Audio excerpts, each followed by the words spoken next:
Un autre pan de mon histoire et de ma géographie. Une autre cité impériale. Fès, la ville de ma mère.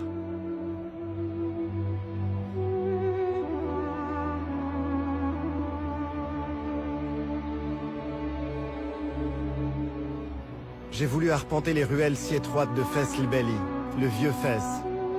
Certaines ne font que 50 cm de largeur. Un labyrinthe où le désordre n'est qu'apparent. Pour se promener dans Fès, il faut s'abandonner, s'ouvrir à la surprise.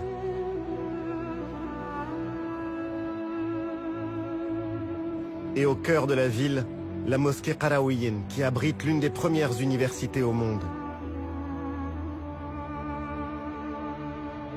Sous ses toits vert émeraude se loge un chef-d'œuvre d'architecture et d'ornement.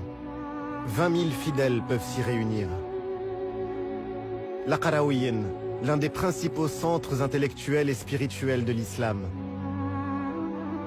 L'université a été fondée au IXe siècle par une femme, Fatima al-Fihriya, dont on dit qu'elle y a investi toute sa fortune.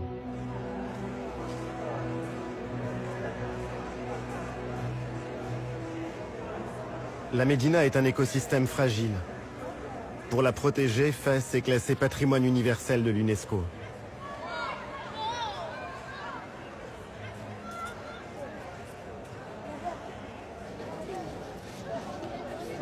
Depuis quelques années, la vieille ville de Fès renaît.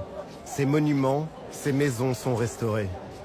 Les habitants ont retrouvé la fierté d'y vivre. La Médina a été sauvée. Ses traditions aussi. Comme le travail de ces tanneurs au milieu de cuves parfois centenaires. Un travail dur, épuisant.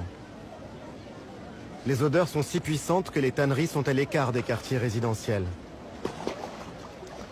Les colorants chimiques sont apparus, mais ils n'ont pas remplacé les pigments naturels extraits des plantes ou de la terre du Maroc. Ces tanneurs gardent la mémoire de ce qu'il y a de plus beau dans l'artisanat marocain. Des babouches à la maroquinerie jusqu'aux selles des chevaux et aux manuscrits les plus précieux. Ces savoir-faire perpétuent un patrimoine toujours vivant aujourd'hui.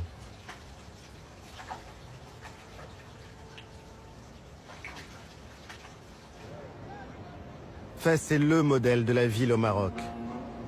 À tel point que pour désigner Fès, il suffisait à ses habitants de dire El Medina, la ville.